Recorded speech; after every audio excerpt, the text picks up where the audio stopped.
Okay, when I do some design work, I like to use what's called an isometric underlay sheet. So this is an isometric underlay sheet. You can see it says landscape, so that one's just telling you which way is the best way to use it. So if you look on here, you've got lines that run from top to bottom, okay? Your vertical lines, which are blue on this sheet, and then you've got lines that run in 30-degree angles this way and 30-degree angles this way. So I can use these to help me work out using crating where I'm going to put my lines. So the first thing I'm going to do is I'm going to get my sheet of paper and I'm going to paper clip it to my grid. Okay, so here's my piece of paper with the underlay grid on it, and I've got a light board underneath. So if I switch my light board on, you can see there's the landscape lines and the isometric lines showing through. So I'm going to have this on some of the time, and I'm going to turn it off some of the time, so you'll see it flickering a little bit. Basically, we're going to look at designing a perfume bottle, and they come in all different sorts of shapes and sizes, but if you think of them as kind of either some type of rectangular shape or some type of circular shape, and we'll have a look at how you create both of those. Now for you, you're going to basically put 2 designs per page, but I'm going to just do 1 per page just to show you what it looks like. So we'll have a little look at a rectangular kind of shape first. Okay, so I'm going to use the outline of the grid to sort of give me a faint rectangular shape to start with.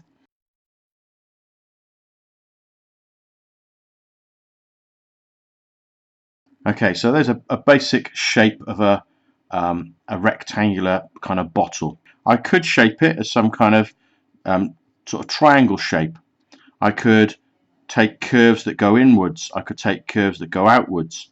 I could start to curve on the corners. There's lots of different things I could do to shape this bottle to make it the way I want it to look. So I'm going to have a little go. I'm just going to, I think probably on mine, I'm going to have a little look at doing a curve that goes from the inside. So I've just marked a few lines there that are even, and I'm just going to take a kind of curvy shape in the middle here, and I'm going to do the same sort of shape on the outside there.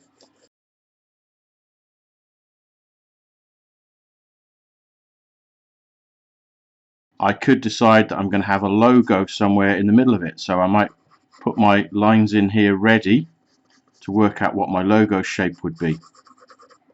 And I've also got to think about what happens at the bottom, what happens at the top, and where I'm going to put a kind of lid or something on it. So a lid's going to go somewhere in the middle of here. So if I want to know the exact middle, I can kind of do a rough line from corner to corner, and that gives me that kind of central bit. So I know that this area here now, coming straight up, would be the center.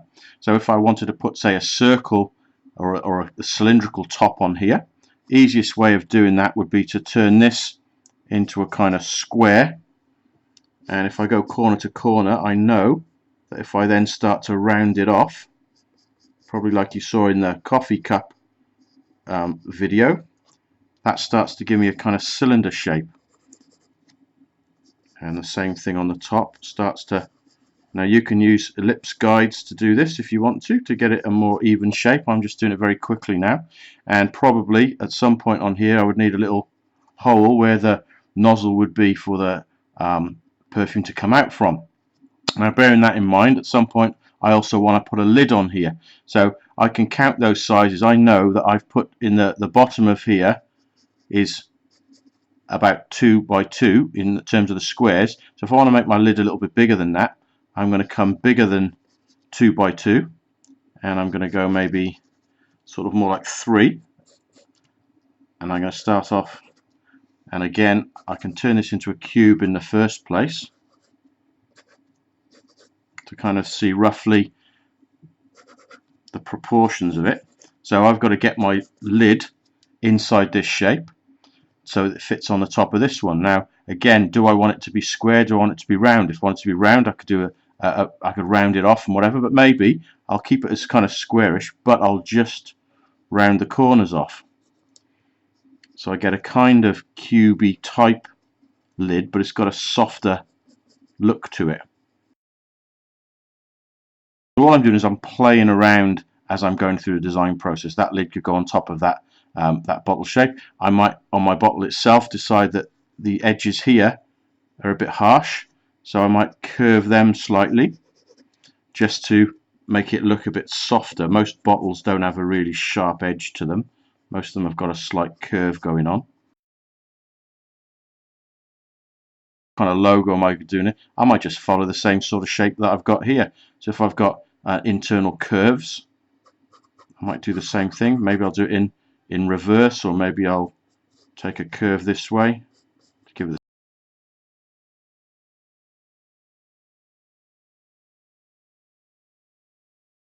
So what I'm going to do now, I'm going to stop talking and I'm going to ink this in with a technical pen, and then you can have a better look of what it actually looks like.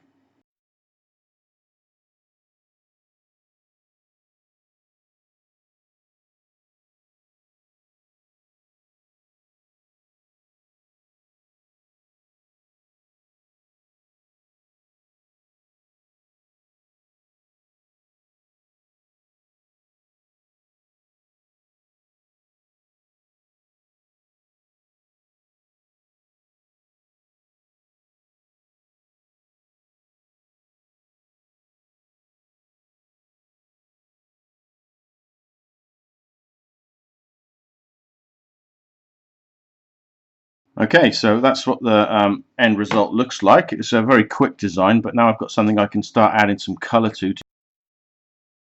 With cylindrical designs, it's often easy to think about what it would look like in silhouette. So if I was going to draw this and kind of draw half of it, what would the outline shape be?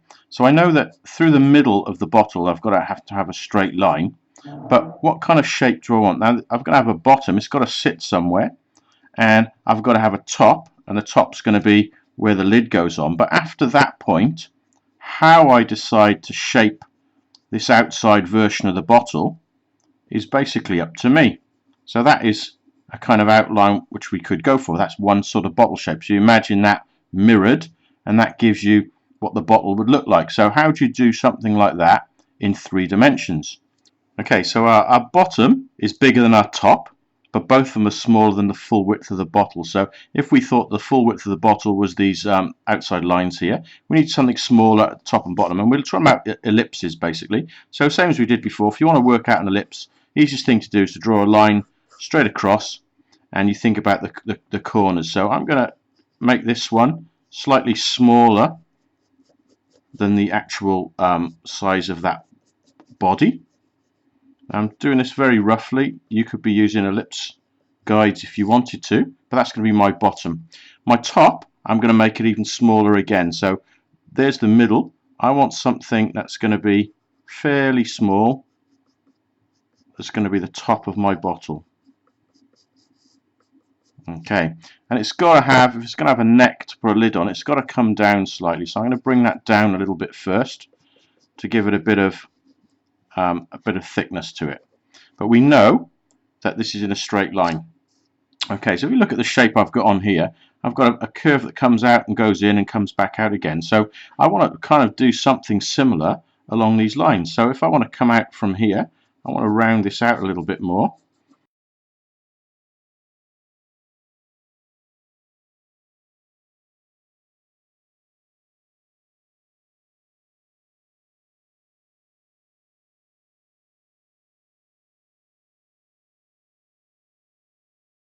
This side silhouette shape that you start with, it's entirely up to you. You could have something that was taking jagged bits out and was making it much sharper this way.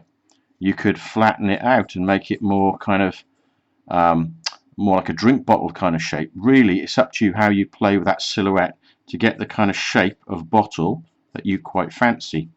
Now I'm going to do the same thing. I'm going to try and make a lid shape for this one, and I'm going to ink it in again, and then we'll have a look at how we'd actually try and put a bit of shading on this one. Now the other thing to say with these shapes is that if you thought about the way the lines go, they curve around kind of like this on there.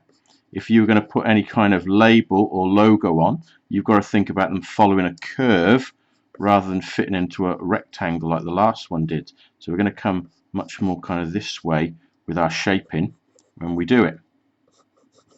Okay, I'm going to ink this one in and draw a little lid for it, and then you can have a look and see what that looks like.